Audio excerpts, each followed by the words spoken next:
Hey, coffee cuties, we are back with another banger. And today we are back with another reaction video where I give my raw and unfiltered opinion about viral topics surrounding coily natural hair. And today we definitely have a banger indeed, as today we will once again be doing a deep dive on the conversation about cultural appropriation. So let's just get right into it. So recently I dropped a part one about this conversation in regards to Kim K wearing braids all over social media and on red carpets and just everything that you can think of, which sparked the Dr. Phil show to do a full on show about cultural appropriation where she was highlighted. It featured Brittany Rose, who is a natural hair influencer here on YouTube, and Amelia, who is also a big YouTuber, by the way, but she's more into politics. I did not know who she was at the time of the recording, but I was able to check out her channel, and she definitely has a lot of different perspectives on there. But nevertheless, unfortunately, that part one video is no longer on my channel because somebody over at the Dr. Phil show was hating on your girl and straight up flagged me down. But nevertheless, during that conversation, there was a lot of people in the conversation in my comment section that mentioned Bo Derek and the fact that she wore cornrows as well, and she is a white woman, and she is actually the woman who Kim K decided to give the credit to versus giving credit to black women, which, as we know, we've been rocking cornrows since the beginning of time. So there's no way that you would give the credit to someone else other than black women. But nevertheless, I saw a few cool videos on TikTok covering this topic. So I thought I'll go ahead and share their perspectives, give some commentary as well. And then I also saw some interesting videos about Bo Derek and her husband, who was actually the inspiration behind the look that she wore in the popular movie 10, which, as you don't know, Bo Derek, if you don't know, rather, Bo Derek is a model and a actress as well. So again, she started in the movie 10. That's where she was famously rocking the cornrows. But let's just get into a few commentary videos, give some commentary, read some comments. You know how we do. So let's just jump right into it. Remember when Kim Kardashian coined this hairstyle Bo Derek braids and Western media just ran with it? What we have here is a lie. I've been wearing this hairstyle since I was a kid, as did my mother before me, her mother before her, and so on and so forth. So today I thought I'd talk about the actual hairstyle and put it into its historical context. These are actually Fulani braids, and no, their origin story doesn't begin with an 80s rom-com. They're named after the Fulani people, who are one of the largest ethnic groups in the Sahel region in West Africa. The braiding style itself was inspiration from the Wodabe, a small subgroup of the Fulani, and also various Shuhuba styles found in different Ethiopian and Eritrean tribes. The early Fulani tribes would actually weave these braids into their dresses and use them as a way of symbolizing their spirituality. So while I initially wanted to focus on Fulani braids in order to talk about cultural appropriation, I thought I'd rather show y'all how stunning they are. Tyson was one of the first black women to wear Fulani braids on red carpet, and Alicia Keys later popularized the style when she wore them on the cover of Songs in a Minor. So let's not buy into the idea that this hairstyle is new, because it's been around for a very long time. All right. So, what are your thoughts about what your girl had to say? So, I actually learned something new. I did not know they were called Fulani braids. So, that is definitely cool to just kind of get a backstory about where these braids come from, the origins, and all of the above. But let's go ahead and see what a few people have to say. So, someone else said, what's funny is even Beyonce wore a lot during Destiny's Child. Yet they are often ignored and go straight to Kim K. So that is actually a good point that Beyonce did used to wear braids a lot during her Destiny's Child era. And for some reason, that era of Beyonce is kind of swept under the rug. Now, I do know Beyonce is definitely a mega superstar and she's had so much success that it's hard to just kind of pinpoint one era. But that is definitely interesting when you are going to have the conversation about those type of braids. It seemed like Beyonce would be part of the conversation, but yeah, she is often ignored for Kim K and when she decided to rock them. So someone else said, I forgot that the Kardashians are white. And then someone else said, I'm Fulani and proud. And then someone else said, every kid in Afro Caribbean child wore those to school. And then someone else said, Fulani here, I have them in right now. I love them so much. And then someone else said, Ethiopians, like with a shocked face, like Kim Kardashian said, what? LOL. So, yes, she basically talked about the connection with the Fulani people as well as Ethiopian culture as well. So, leave a down below. Do you know any origin stories that even date back further than what what was mentioned in the video. But next, we're going to move on to another video that is talking about the topic and just giving different perspectives to the conversation about culture appropriation before I give my final commentary about it. So let me go ahead and pull up the next video here and give some more commentary.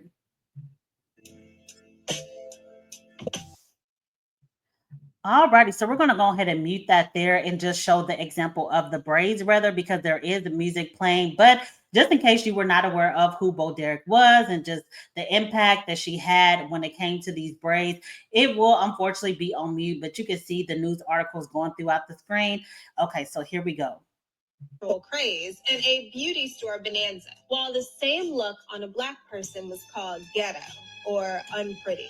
In the workplace, braids were frowned upon, and many women lost their jobs over the hairstyle.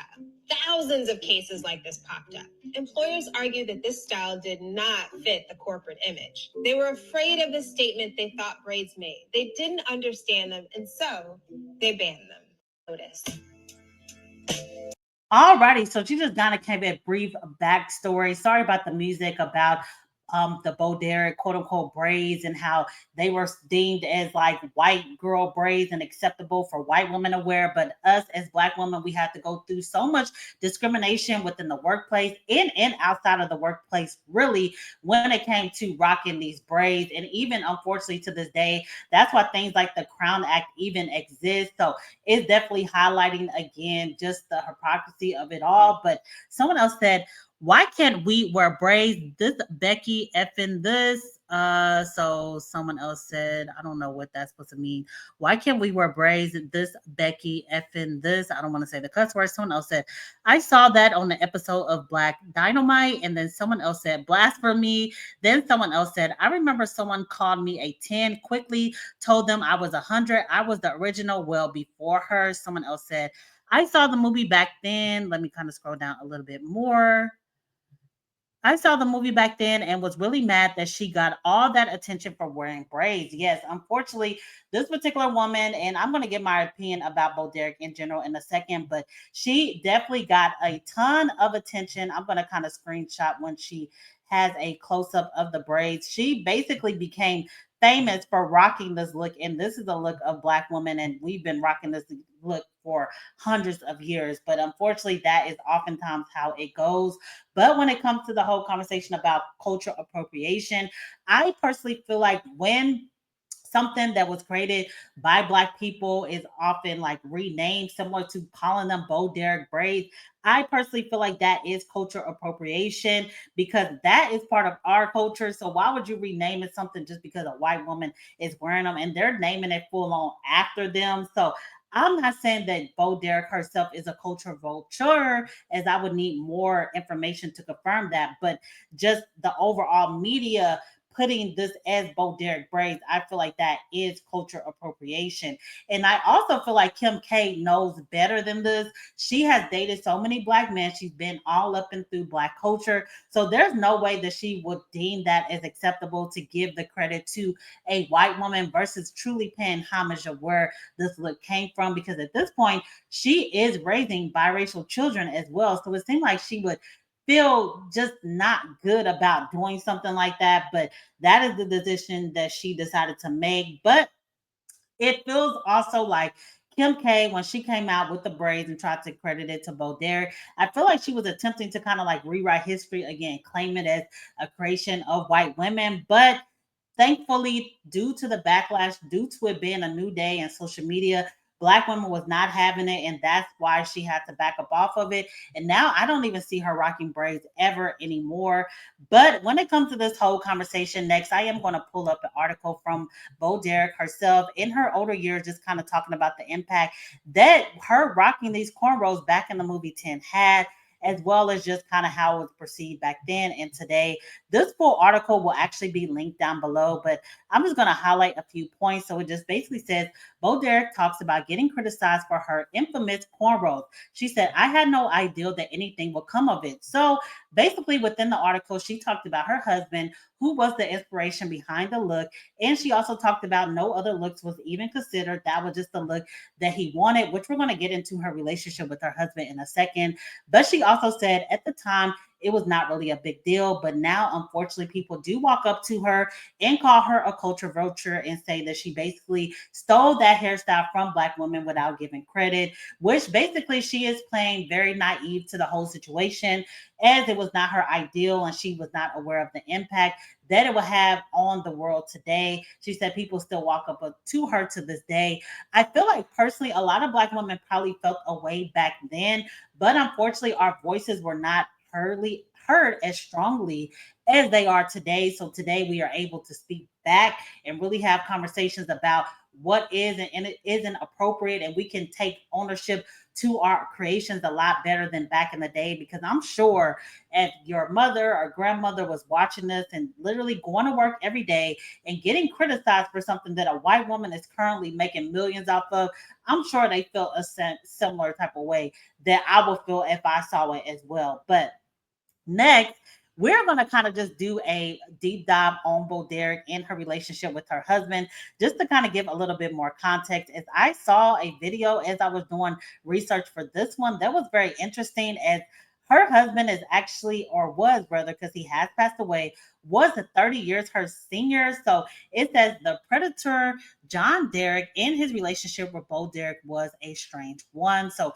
we're just going to talk about this a little bit so it can hopefully give a little bit more perspective about who he was as a man. And then I'm going to have it all tied back in to the conversation about culture appropriation. So let's go ahead and get this video going and come back with some more commentary.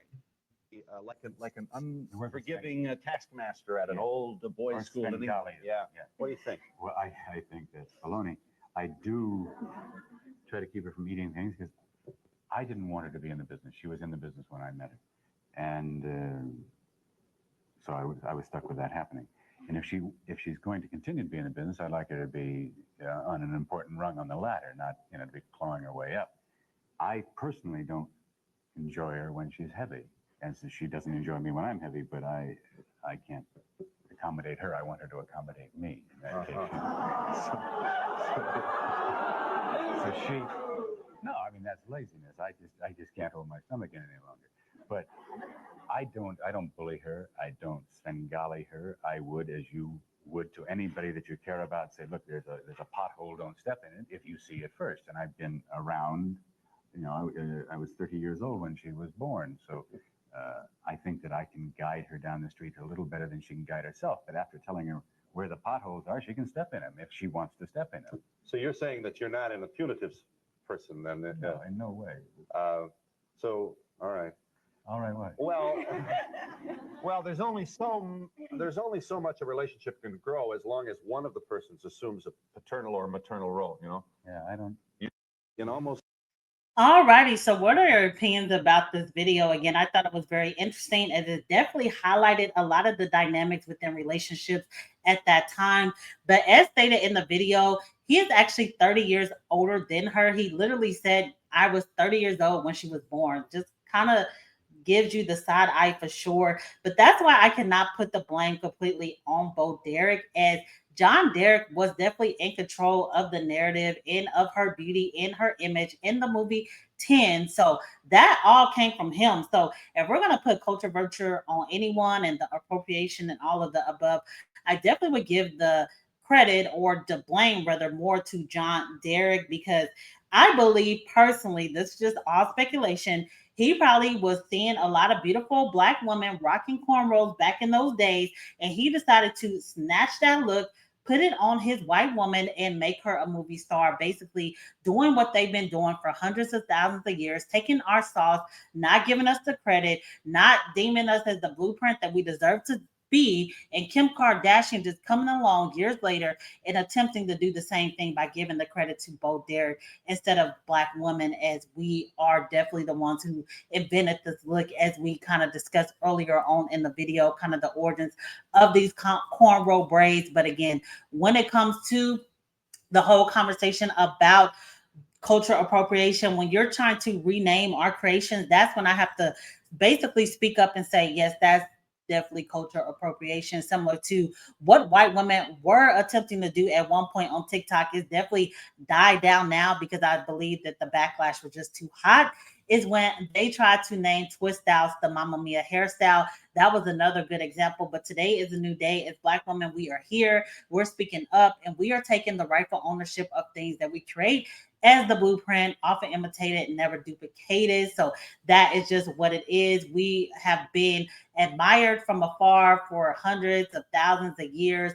Just so many examples, and this again is one. Again, this is not so much about Bo Derek herself, as she was just a young girl being controlled by a husband that was 30 years older, who was in control of that look.